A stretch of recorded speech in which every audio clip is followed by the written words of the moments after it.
Bring out the talent. Bring out the talent. Bring out the talent. Welcome to Bring Out the Talent, a podcast featuring learning and development experts discussing innovative approaches and industry insights. Tune in to hear our talent help develop yours. Now here are your hosts, TTA's CEO and President, Maria Melfa, and Talent Manager, Jocelyn Allen. Good morning, Jocelyn. Hi, Maria. Are you staying warm and cozy? I'm trying. I am with my mushroom coffee. Mushroom coffee, guys. Where do you see it for episode 2? Talked about it last time, so I know. Kind of woke up in a little fog today, which is funny. I feel like, I don't know, and I was like in my closet, like, what am I doing? I need to pick out what my is the clothes. Closet for again? Okay, I'm going downstairs. What am I getting? Yeah. I need to get my keys. Like, very slow motion. I don't know why. I think I had some intense dreams or something.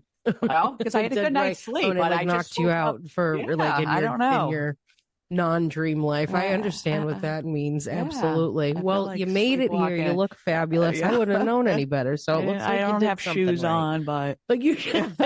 I mean, my shoes didn't make it, but okay. In this weather, come on. I know. Oh, well. Man. Very excited about our topic, and I'm so glad that you brought one of our great resources to us today because it's a very interesting topic, a topic that we don't hear enough about. So let's get started. Today's topic, though not always a main priority, is certainly becoming increasingly more important for organizations aiming to cultivate a positive workplace culture, and that is dignity in the workplace.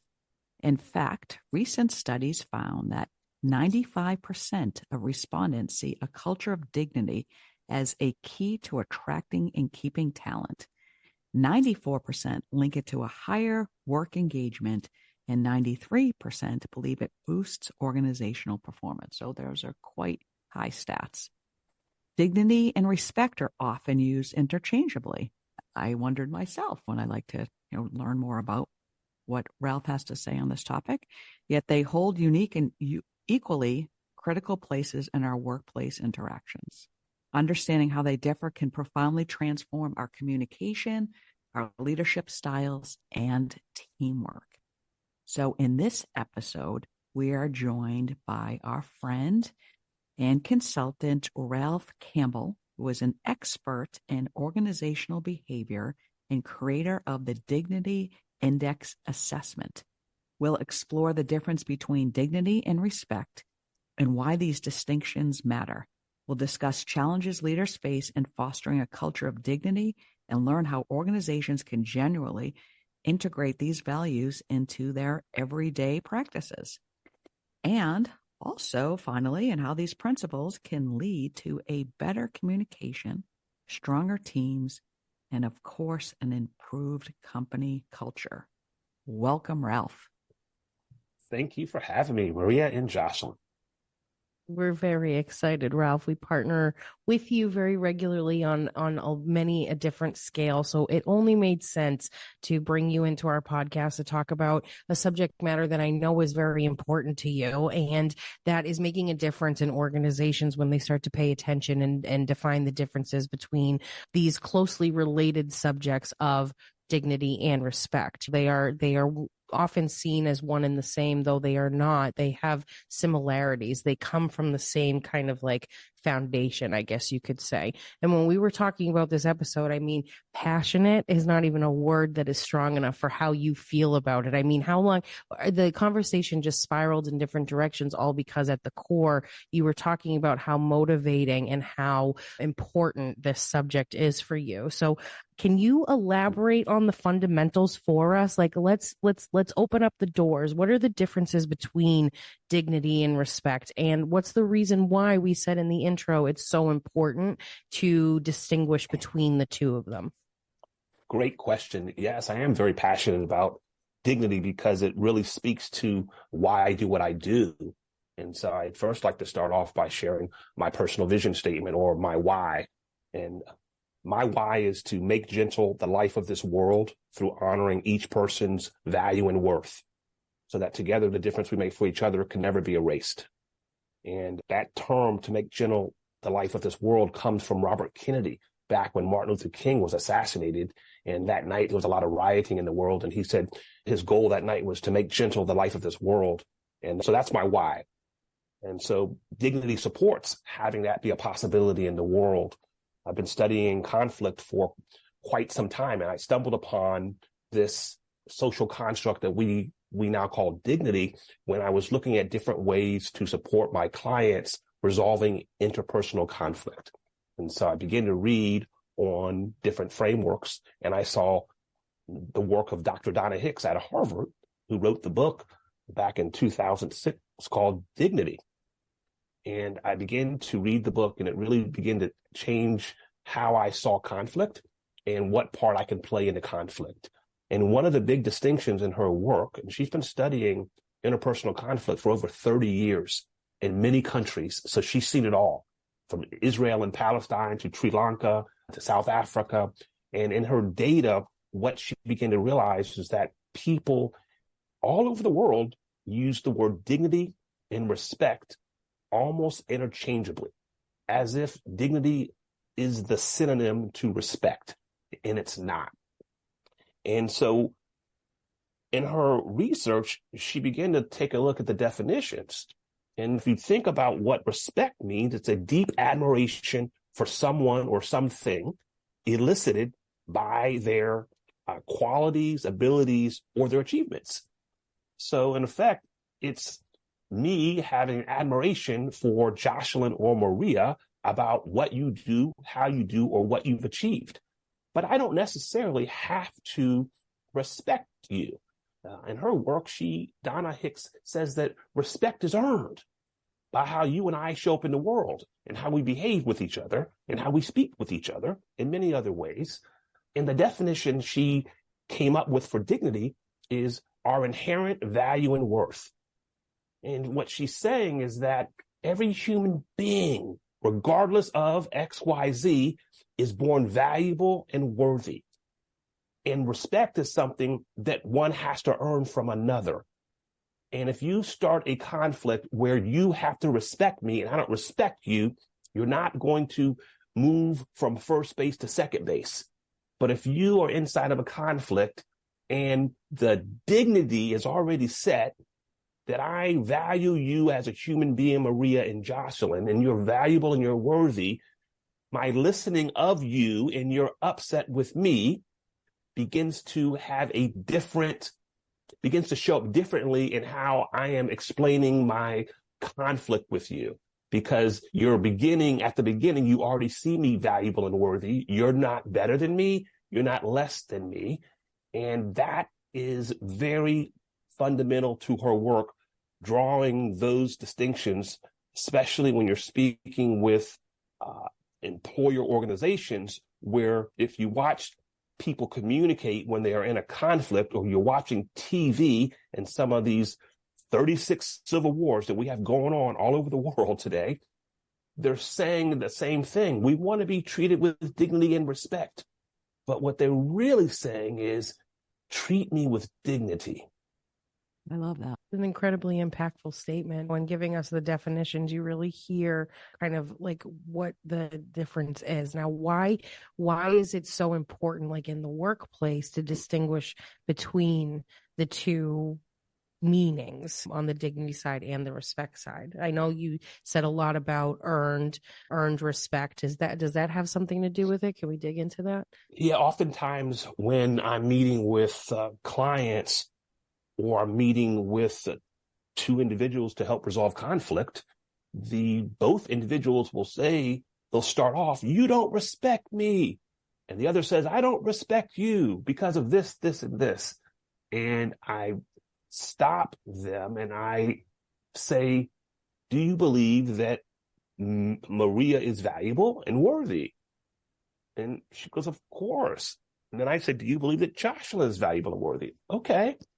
You two don't have to respect each other, because obviously in this conflict right now, it hasn't been earned by whatever your metric is. However, if you see the other person's humanity, which you are both agreeing that you do, we can begin to have a different conversation in how we speak to each other as we help resolve this conflict. Would you agree with that? And what would that look like if you were treating me with dignity? Oh, I probably wouldn't raise my voice. I probably would try to regulate my emotions right now because I'm upset. I would listen and take notes when you're speaking, or try to listen deeply and try to paraphrase what you said. So I walked them through this process. If you believe that this person sitting next to you is someone with dignity, tell me some of the behaviors. And so in doing that, they're actually coaching themselves on how to talk to someone, whether you're in conflict, whether you disagree with someone, but talking to them through the lens of Maria and Jocelyn, you're valuable and worthy. And how would I speak to someone if I truly believe that, even if we had a major disagreement? And it makes a really, really big difference when they finally get it. It brings the cortisol levels, right? The stress chemicals that are released in our brains when we are in some type of conflict. It begins to bring those levels down. And what you start to see is people are starting to see each other's humanity in a different light. I really like this conversation a lot because it really brings things a lot deeper than like the surface level, because I know certainly in being in this business for 30 years, every once in a while you do have conflict. And we always talk about how we need to be able to work things out because everybody has good intentions. So that's how I usually frame it, as far as everyone has good intentions. But when you really look at it, it's really deeper than that, as far as the dignity, and everybody, deserves to be listened to and heard.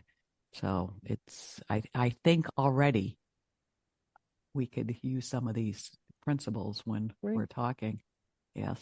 Right. Yes. We're dealing with conflict. Yes. And I'd just like to add, Mm-hmm. as Donna Hicks began to do her research, she first had to identify, okay, if dignity means our inherent value and worth, then what are the elements that make up dignity? And she discovered in her data over and over again these 10 elements that make up dignity. Because what you said, Maria, is very close to one of the elements. The first element, in no particular order, is benefit of the doubt. Good intentions, giving people the benefit of the doubt. So if I see you as valuable and worthy, I am more prone to give you the benefit of the doubt versus saying, oh, last week or 2 months ago, you did this over and over again, but every conflict is a new conflict. So giving people the benefit of the doubt cleans the slate. That's element number one. Element number two is recognition. When people feel recognized for their abilities, for how they're doing their job, they're empowered, right? But when people feel that they're not recognized, maybe they're recognized once a year, but people need to be recognized in the moment on a weekly basis, or whenever they're doing something that their manager or their colleague admires or likes.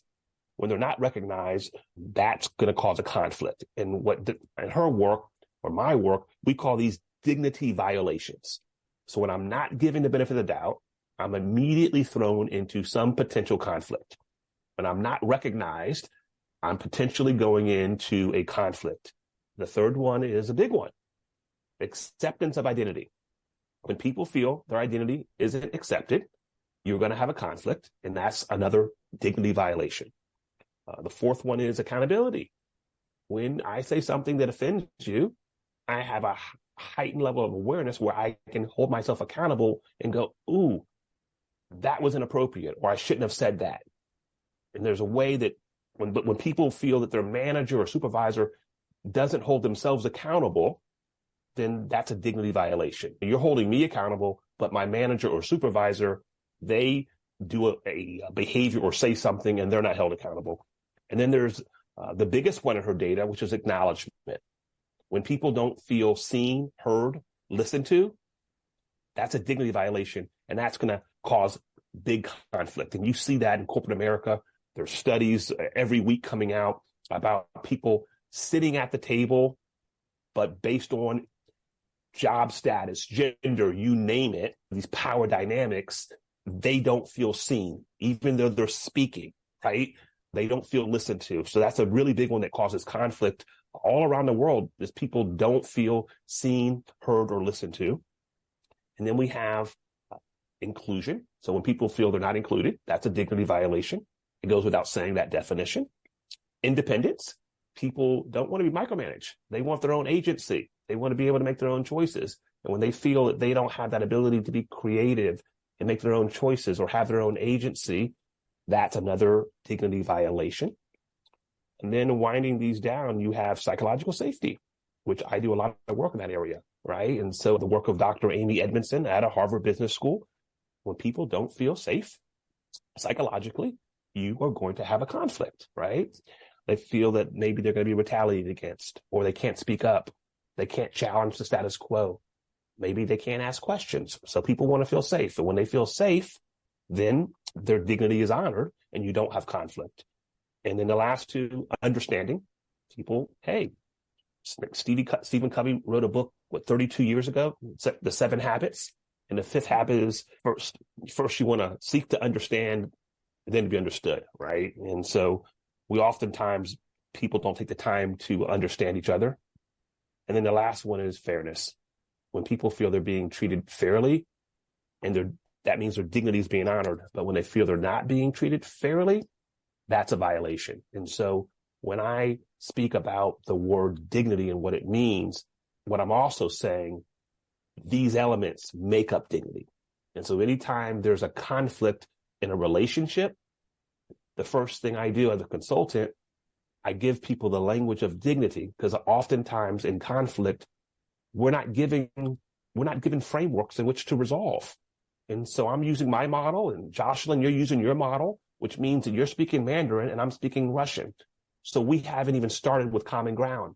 But if Ralph Campbell can provide you a framework of simple language in saying this is the language we're using at TTA when we have conflicts, and everybody learns the language, then you have a really good probability of having better outcomes as you go through conflict, because conflict is inherent in being human, because we're all different and we have biases and blind spots. And it actually is a good thing when there is conflict if we have a model that everybody understands and has agreed to at least begin to practice the model. And so these are the 10 elements of dignity. I love them because each one are pretty simple to understand. They're not complicated. You've heard the phrase before, but the sum makes up what we call the dignity model. And there's science that strongly argues that the regions in our brains that light up, every human being has give or take about 100 billion neurons speaking to themselves at 24 hours a day. That's how they're communicating and giving orders for us to do what we do as humans. But when we have our dignity violated, a lot of data is suggesting that the regions that light up when you are physically assaulted, when you fall down by accident, or maybe your people are in a fight and they get punched, that when you and I have our dignity violated, those regions light up, thus meaning my experience when my dignity is violated is the same experience as when I get punched in the face. Same regions light up. That's why you hear people at times in deep conflict where they're upset, they're crying, and my stomach hurts, like I'm in pain. Well, they are in pain. Same regions, same physiological experience they're having. So that even makes this case for dignity even so much more important, because I grew up when a time when I was taught sticks and stones may break my bones, but words will never hurt you. And that's not accurate.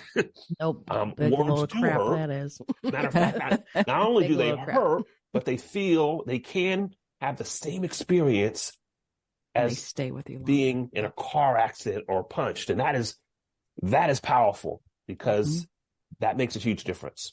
Why mental health is just as important as physical health. Like you saying that you can feel something emotionally and mentally, in your brain, and your brain responds to it in exactly the same way as you were physically hurt, then it's not just the outside that matters. It's not just a broken bone that matters. It's what that broken bone did to your brain composition. There are many types of trauma, and they all affect the brain. And at the end of the day, you have to take care of yourself all across the board. This is so insightful. I love where this conversation's going. So let's reel it in a little bit here, because when we're talking about evaluating dignity, you have created a dignity index assessment.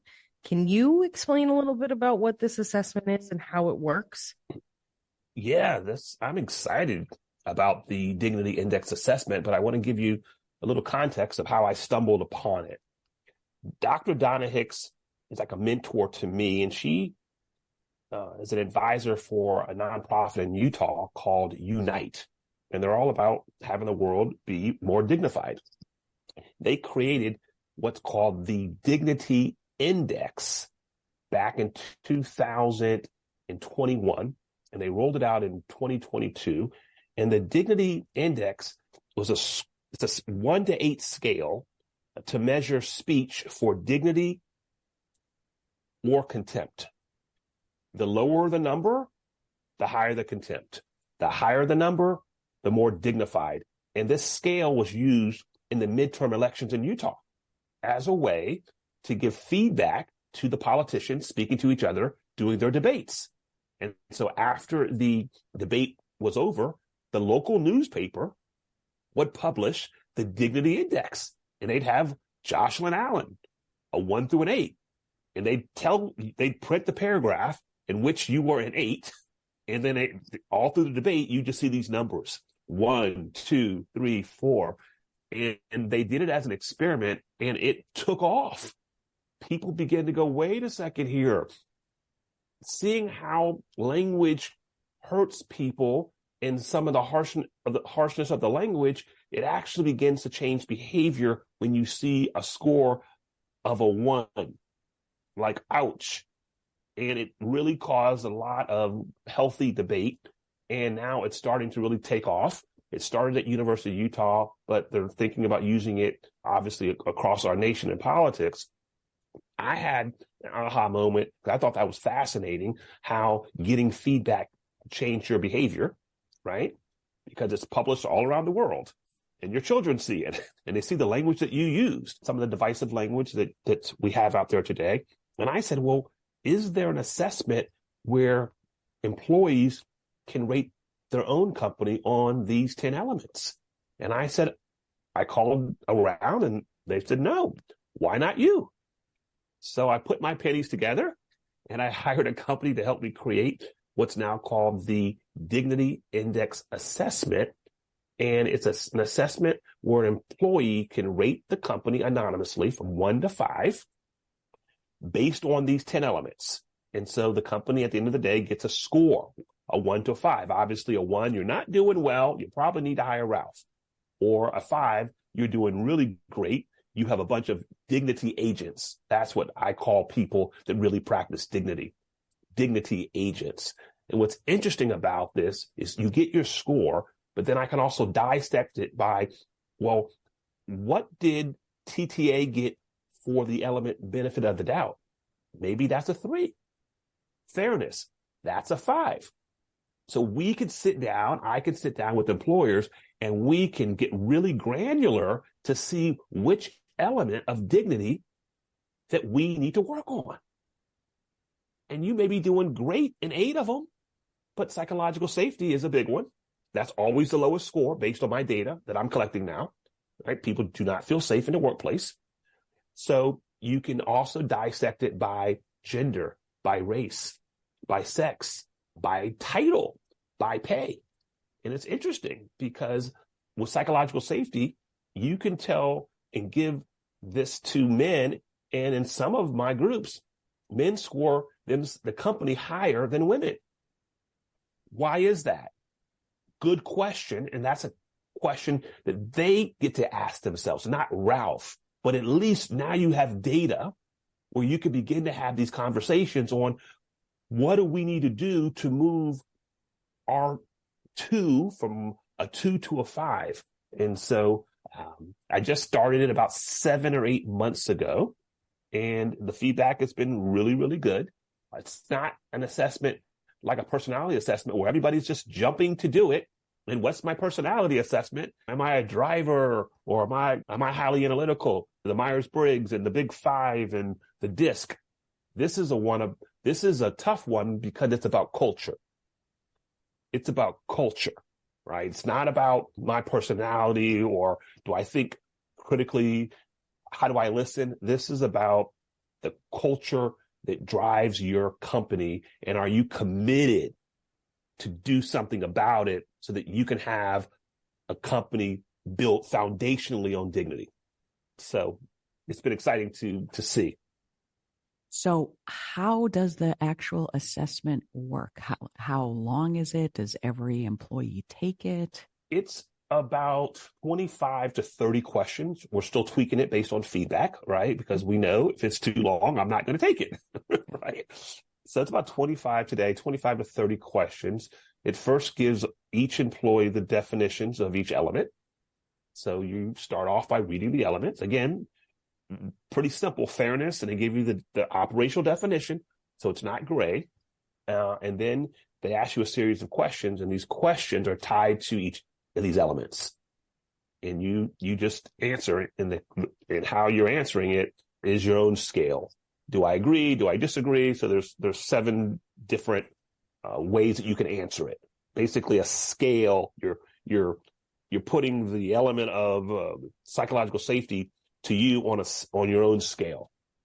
So it's not linear or binary. Does the company treat everybody with psychological safety? Yes, no. So there's a scale. And then based on the results, you work with the organization to improve the areas where they are low in.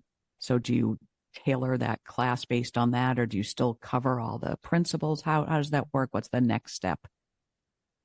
Yeah, traditionally, when I lead my workshop, I teach people the elements of dignity, the difference between dignity and respect. So we have a starting place. We do some other things to get to know each other a little better, setting context, and then they'll go and do the dignity assessment. Then I can come back, talk to the leadership team, and we can devise a plan of action to come in to improve these particular areas. And so it's a case by case, but the data doesn't lie, and we know we all have our own biases. So it's still subjective. It's not the truth. But if you're willing to be honest, there's a lot that begins to open up when they start seeing the results. I know you said this program is relatively new, or this assessment. Are you already seeing that you're working with organizations on reinforcement? So they did this whole training program. They worked on certain key elements. Is there a way to follow up to make sure, like, how is this going? Do you go back and do a reassess?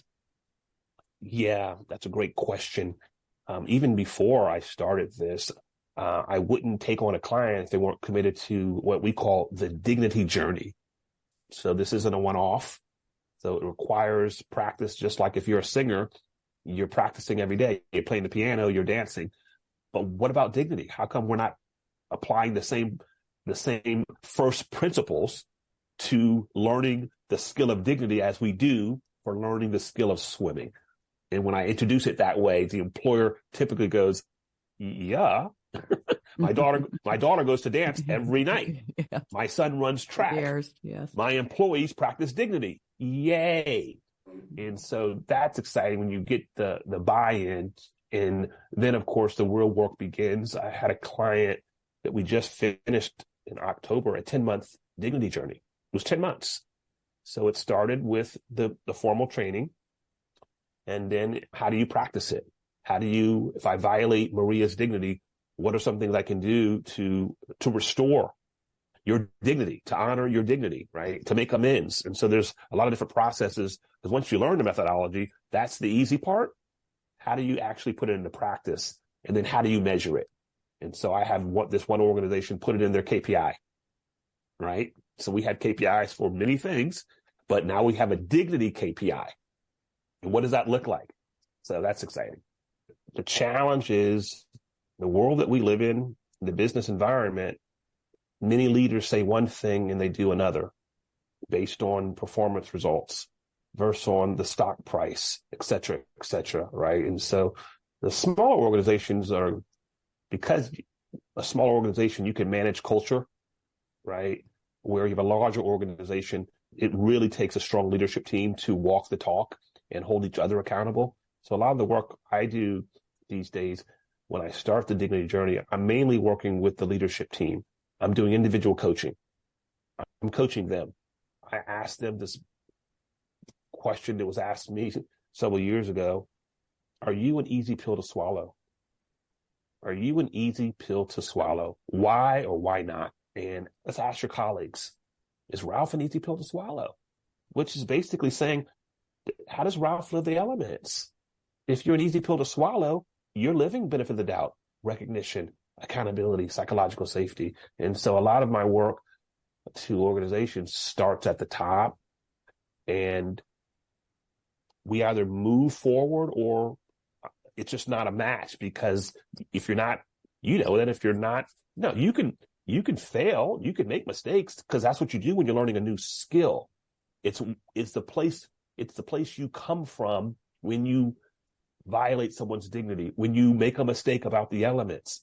Are you accountable, right? Are you asking for feedback? Are you showing remorse? Are you showing vulnerability? Or are you hubris and arrogant and the power dynamic and dismissive when called out? So it's interesting. It's interesting, but people are committed to it because they want a world where people feel valued and are worthy, right? You're seeing it, and it becomes contagious if enough organizations are leading with dignity. And I have clients that put it on their walls. Years ago, remember, you used to have the Americans with Disability Act. You had a federal law. You had to put it in a lunchroom. And workers' compensation, years ago in Florida, you had to list your sexual harassment policy. That was a thing. It was a law in Florida, perhaps, because my former employer did it. But now I have employers putting their dignity code of conduct on the wall, just like you put any policy that you want people to adhere to. The 10 elements are there. So I have organizations making these dignity code of conduct. So people sit down, and I had an organization, the same one, where we came up with, okay, what are some of the norms around these elements that we want to adhere to? What are some of the norms that we want to get rid of? Right? They're not serving us. And so really digging in and making it a practice versus something to do. This other organization, that the one I said that I worked with for 10 months, they took it a step further. We did the workshops over a 2-month period, but based on feedback, their employees said they wanted to practice this more. And so we came up with what's called Bring Your Own Dignity, BYOB, Bring Your Own Dignity. And the employer paid for every 2 weeks, any employee that wanted to come on Zoom with me and talk about their journey. What's working? What's not working? I did this. What could I have done differently from your personal life to your professional life? And we did it for 6 months, and they paid for it. And so people would show up, and I'd ask, how's your journey? Are you an easy pill to swallow? And they would talk about the ups and downs, just like you learning a new skill. The coach goes, how's it going today? And the player says, oh, I'm struggling here. Okay, let's work on this. Let's work on your swing, right? Let's work on how you're moving your arms if you're a dancer. Oh, okay. Jocelyn, let's work on acceptance of identity today. You seem to be struggling with that. Same way. One is not better than the other. It's all about getting 1% better. And that's how I'm presenting this. I'm not presenting it any differently than me teaching my kids how to listen better. No different. It's a skill because it's valuable, and it makes you a better human being, and you have deeper connections, right? And you're going to perform better by being a better listener in your interpersonal relationships. And if I can be a better dignity agent, I'm going to increase personal growth. I'm going to increase communication within the company. I'm going to increase how we work together in work teams. Therefore, we're going to have better results. I'm going to reduce turnover, right? And so all of these factor into practicing being a dignity agent and being on this journey where we set up specific KPIs. We can measure ourselves, whether it be quarterly, whether it be monthly. This group bought shirts for everybody. So people wear their dignity shirts. The little things, but the little things are always the big things, right? Great stories. So how can an organization start this without having your training? I think they need your training, Ralph. I read recently by this neuroscientist about learning a new skill. And the first thing he said when you're learning something new is to read 5 books on it. So I tell people, don't hire me. Let me send you the free ebook or go buy the book, right? And then read her second book. So Donna has 2 books. One is called Dignity, and her latest, 2018, it's called Leading with Dignity. Now putting these elements into practice, right? So she has 2 books. So I tell them, first, read her 2 books, and then Google dignity and read 3 more books on dignity. Then call me. Now you've learned Spanish 101 or 102, right? So you and I have language together, understanding together, because my model is a partnership model. And so I want to make sure that you want to do this journey. You've committed to it. Maybe it's part of your core values. Maybe it's part of your vision and mission statement. I ask those type of questions. It should be somewhere in your vision and mission statements, somewhere in your core values. So it really, it's not for everyone, right? Because the easy way is to, hey, everyone should be adults, right? Just come to work and treat each other with respect or treat each other with dignity. Well, if I didn't grow up in a world or an environment where that was modeled, and now I'm in the corporate world, and it didn't happen too much in college, and here I am now in the workplace, I'm only going to bring to the workplace what I've been wired for. And if I've been wired for treating people with contempt or indignity, that's what I'm going to bring.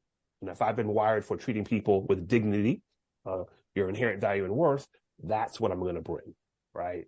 And it's a practice. And so we identify those individuals, we identify the leadership team, and get everybody on board.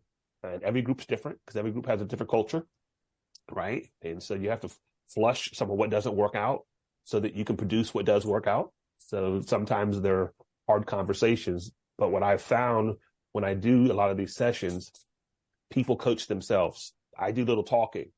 I set the context, and they're bringing a scenario up, wanting to be told what to do.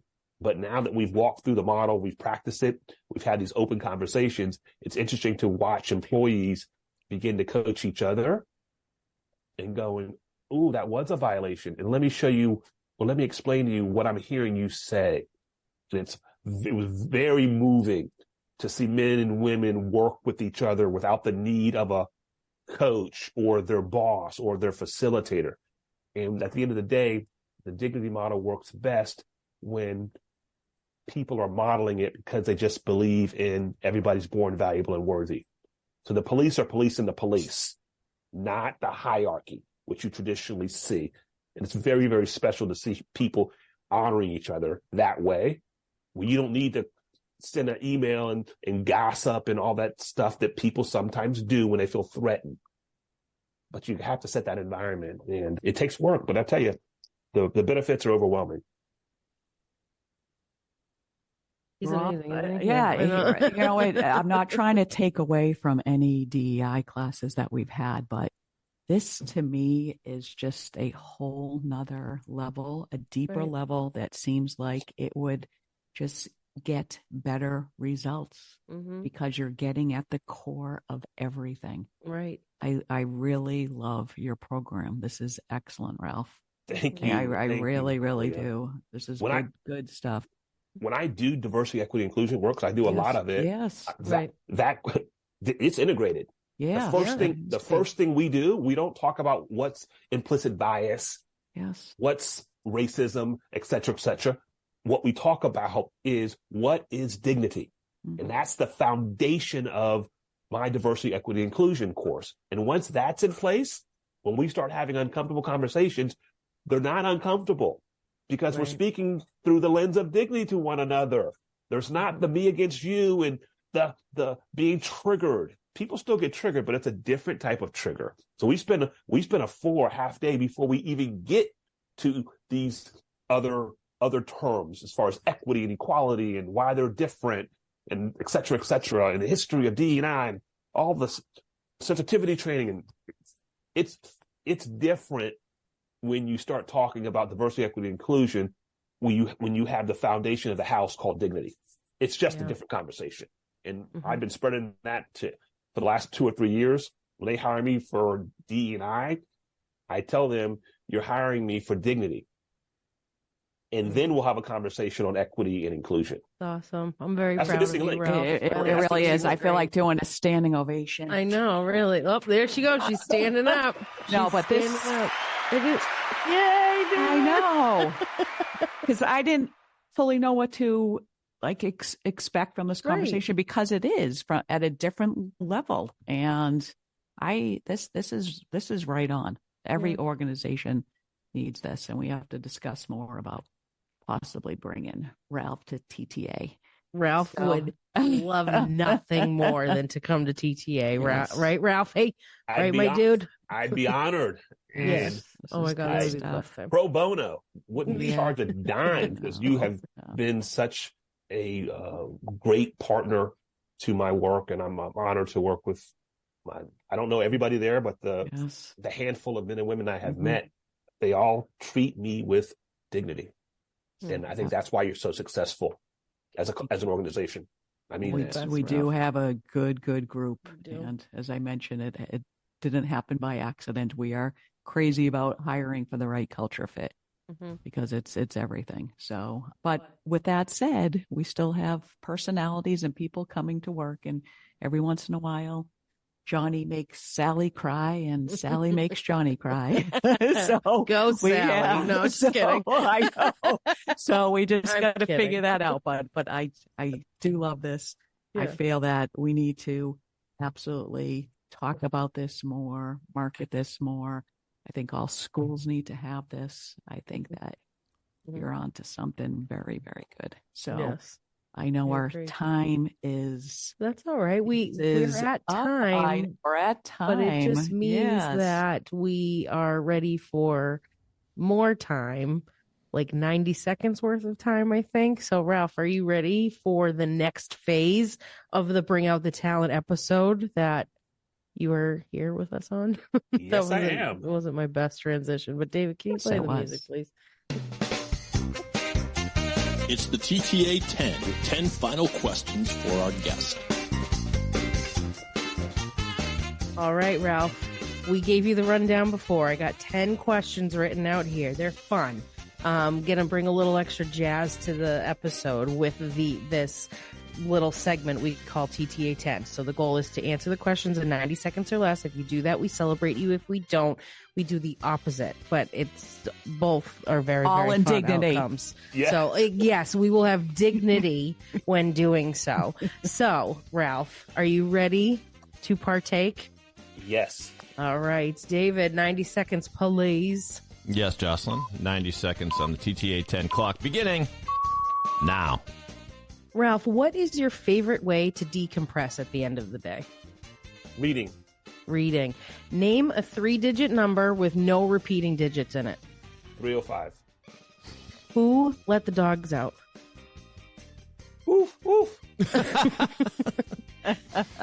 Do you think it's wrong for a vegetarian to eat animal crackers? No. Which of Snow White's 7 dwarves do you most relate to? I'm having a brain fog. I don't know if I can answer that question. How about Doc? Maybe sleepy? Yeah, Doc. Okay. What is 10 plus 3?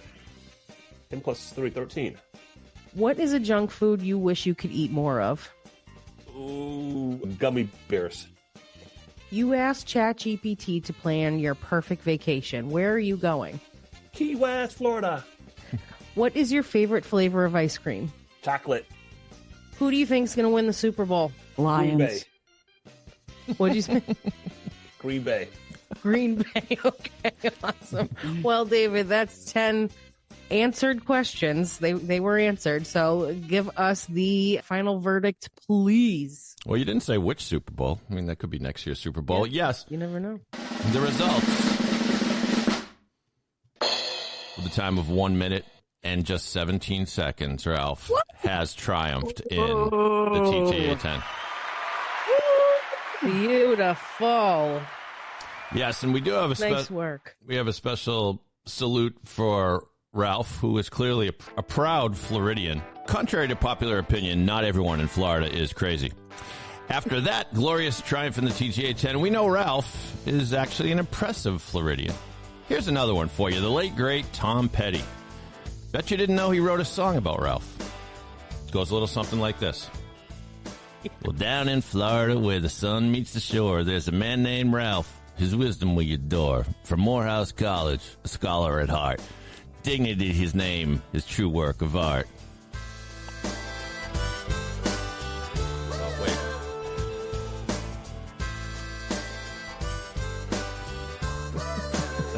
wait. Wow. A dignity index, it's a dance sublime. Ralph's the maestro, conducting in his prime. He draws the line. He's always so profound in the workplace where unity is found.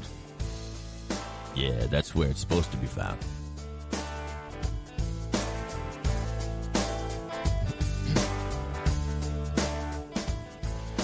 Ralph's all about dignity, and that sounds pretty good to me. He'll coach you up, he'll ease your pain. Not everyone in Florida's insane. Break it down. Yes, Ralph, he's the dignity king. Teaching us the difference, let the workplace sing. He speaks of respect, he always takes a stand. Ralph Campbell, superhero, the dignity man. Thank you. Oh my goodness. David. Wow. Outstanding. I am floored. Right? I told you, it does not disappoint. Have outdone yourself once again, David. Bravo. Wow. Labor of love. Yeah, well done today, Ralph. Absolutely. Thank you. Thank your you. theme song. Jeez, you can David. play that whenever you want. I need that. To an organization. Right. Please, Ralph changes his answer to question number one. His favorite way to decompress is that song. That's it. That's gonna be my starter song when I go on stages. David, you're gonna be a star. You already are a star. Let's go together. Okay. Nobody knows the dwarf one. I think you've asked that one like 5 times. Yeah. And I think everybody. Nobody remembers. I didn't remember. I'm like Sleepy. I think is the only one I remember. Yeah, Sleepy and Dopey and Doc. There's a couple of Come them. on. As long as you remember like 3 of them, you I have don't an even answer. remember. But Yeah, I don't. Yeah, I'm going to retire that one. Yeah. I think. Yeah. Bashful is the one most people forget. Yes. Bashful is the one that most people forget. Okay. Well, thank you so much again, Ralph. We really You're welcome. appreciate you being on. An absolutely incredible conversation, and it's left me thinking a lot. So that's what we like, and I'm sure our audience will feel the same way.